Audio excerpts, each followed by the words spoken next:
हर इंसान को ज़िंदगी में एक बार पहाड़ों से तो ज़रूर मिलना चाहिए, क्योंकि ये जगह सिर्फ खूबसूरत नहीं होती बल्कि आपके दिल की थकन को भी उतारती हैं। और वो कहते हैं ना कि पहाड़ों की खामोशी दिल को सुनने का मौका देती है। तो इसीलिए ज़िंदगी की दौड़ में कुछ ऐसे लम्हे होने चाहिए जिसमें ना शोर हो, ना हजूम हो, सिर्फ सुकून हो और आप हों। तो आज का सफ़र उन्हीं लम्हों की तलाश है जो सिर्फ मंजिल नहीं बल्कि खुद से मुलाकात का ज़रिया भी है।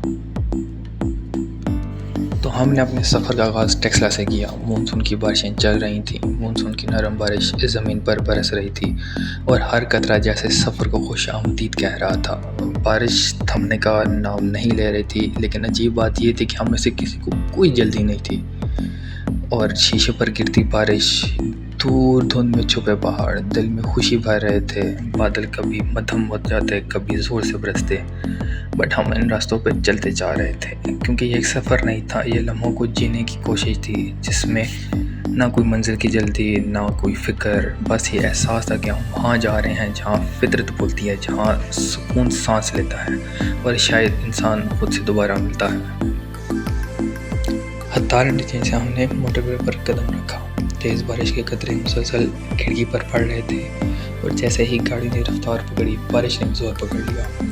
हतार से होते हुए हम हवेलियाँ पहुँचे, फिर एबटाबाद जहाँ के रास्ते और बादल ऐसा लग रहा था कि साथ साथ चल रहे हैं। कभी हल्की बारिश, कभी तेज़ बारिश और हर कतरा जैसे एक नई कहानी सुना रहा हो। रास्ता धुंधला था मगर दिल में एक रोशनी थी, एक उम्मीद थी। यूँ लगा जैसे बादल हमारे हम सफ़र बन गए हों। बारिश रुकने का नाम नहीं ले रही थी, बल्कि बारिश हर मंजर को और हसीन से हसीन तर बना रही थी। और बादलों का रंग मज़ीद गहरे से गहरा होता जा रहा था। हर तरफ अलग सा एक सुकून छाया हुआ था।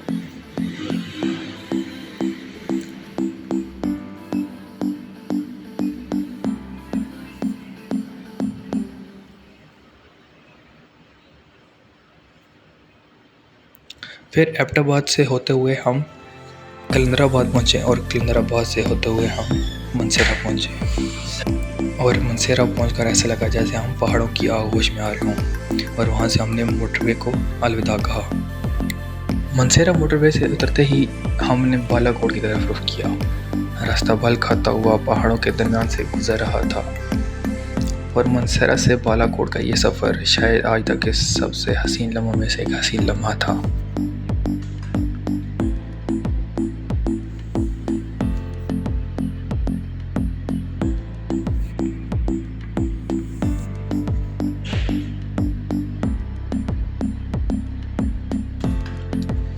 बादल यूं लग रहा था जैसे ज़मीन पर उतर आए हों। पहाड़ों को छूते, वादियों में रक्स करते ये बादल हर मंजर को जादुई बना रहे थे।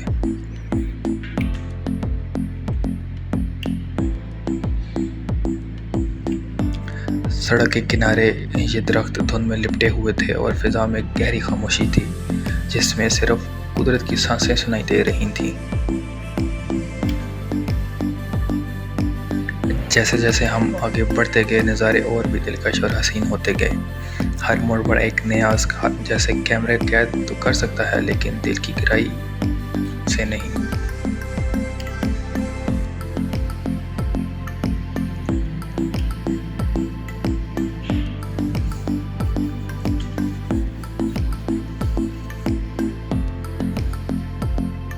और इस हसीन मंदिर से हम गुजर रहे थे तो हमें एक दरिया नज़र आया जो कि बहुत मशहूर दरिया, आप सब ने नाम उसका सुना होगा। वो था कुनहार रिवर और बहुत ही खूबसूरत मंजर पेश कर रहा था।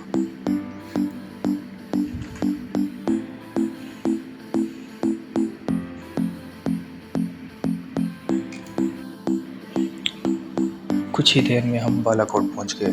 बालाकोट जो कि दरियाए कुनहार के किनारे पर वाक़या है और बहुत ही खूबसूरत शहर है। आज बादलों की वजह से और भी हसीन शहर लग रहा था।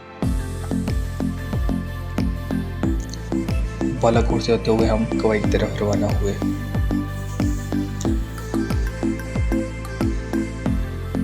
जैसे ही हम बालाकोट से निकले, रास्ते और मज़ीद खूबसूरत और पुरसुकून होते गए।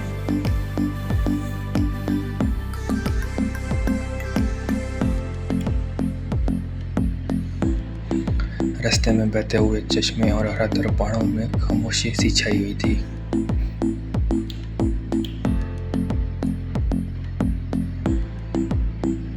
और थोड़ी ही देर बाद हम दुबई पहुंच गए।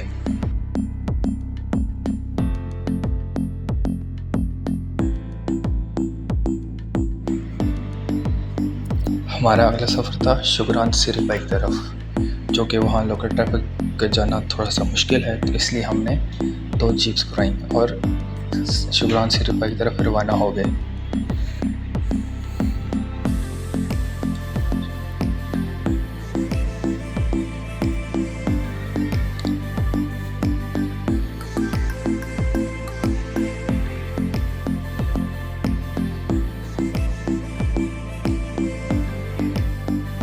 शुगरान पहुंचकर हमने सीरी पाई के लिए सफ़र शुरू कर दिया।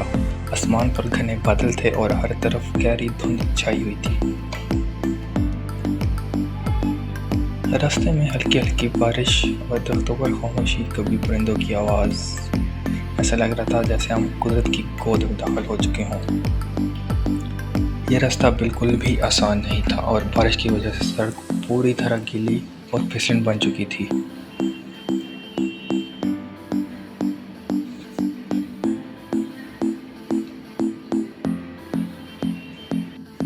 रास्ता गीला होने की वजह से जीप्स को बहुत मुश्किल पेश आ रही थी।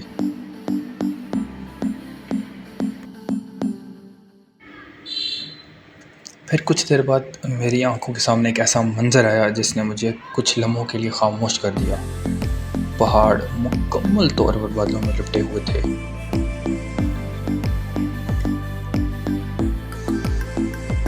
इन नज़ारों को देखकर दिल को एक ऐसा सुकून मिला जिसकी कोई वजाहत नहीं कर सकता।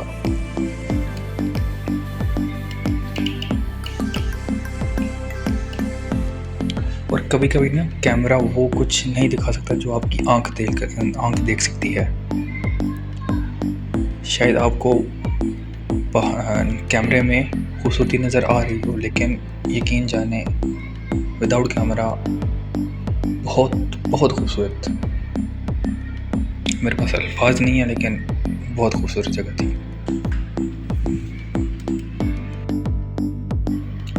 जैसे सुना हुआ था कि यार सिर पर बहुत रश होता है, लेकिन आज उस तरह का रश नहीं था।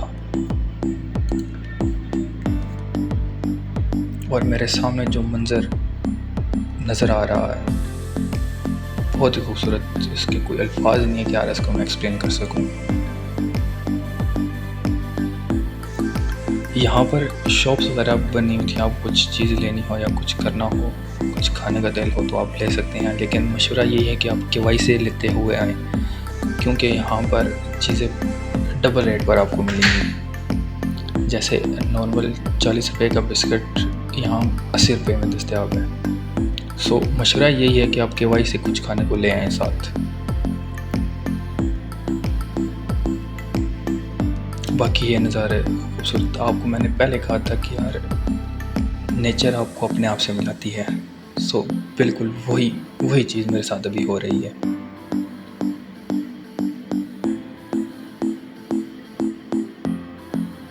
मैं कुछ बोलूँगा नहीं, आप सिर्फ एंजॉय करें।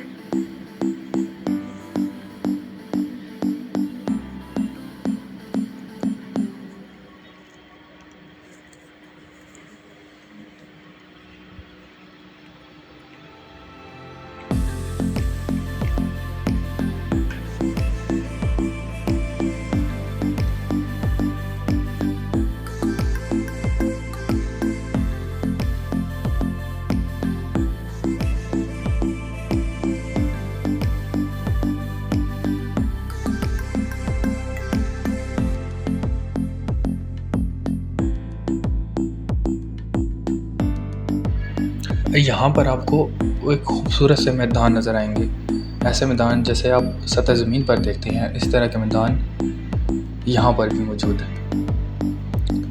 ऐसा लगता ही नहीं है कि यार हम 10,000 फीट के ऊपर बुलंदी पर आए हुए हैं, और यहाँ बिल्कुल ऐसा लग रहा है कि यार हम जिस तरह सतह ज़मीन पर फिर रहे हैं और हमारे सामने खुला मैदान है।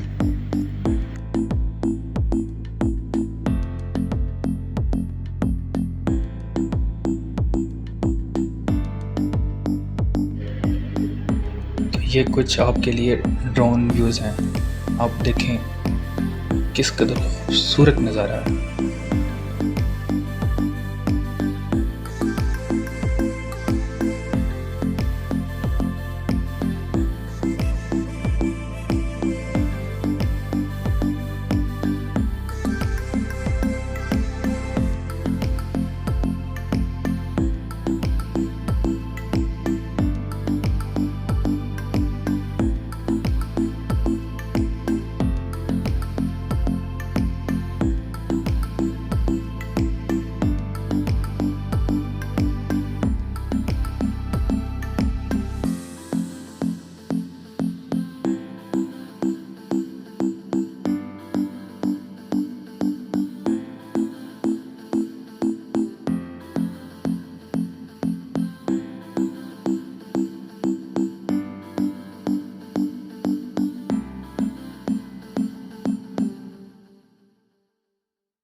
कुछ देर रुकने के बाद वापसी की तरफ रवाना हुए।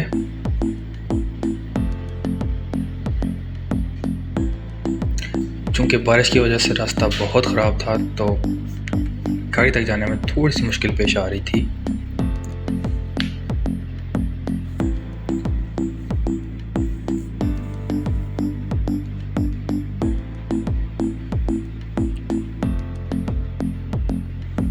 और वहाँ ही थोड़ी देर दूर हमें एक हाउस नज़र आया जो कि एक विंटेज लुक दे रहा था और माशाल्लाह से बहुत ही खूबसूरत घर था ये।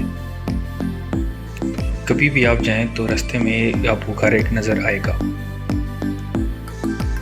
फिर हम शुगरान पहुँचे और शुगरान एक खूबसूरत जगह है। यहाँ आप स्टे कर सकते हैं, यहाँ आप कैंपिंग कर सकते हैं। कैंपिंग के लिए एक बहुत अच्छी जगह है जहाँ पर आपको व्यूज़ ही व्यूज़ मिलेंगे। वापस केवाई आकर हमने नारान की तरफ अपने सफ़र का आगाज़ किया क्योंकि आज का स्टे हमारा नारान में था।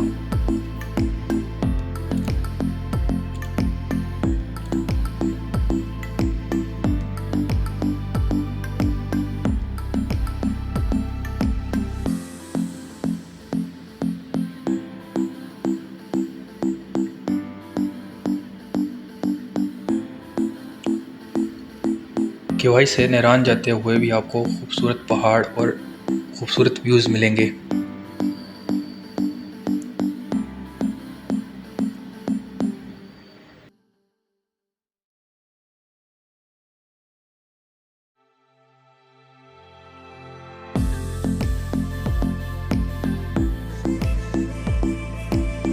केवाई से पहले हम कागान पहुँचे और कागान के बाद हम नारान पहुँचे। तकरीबन इसका कोई रास्ता है 2 से सवा 2 घंटे का केवाई से नारान तक।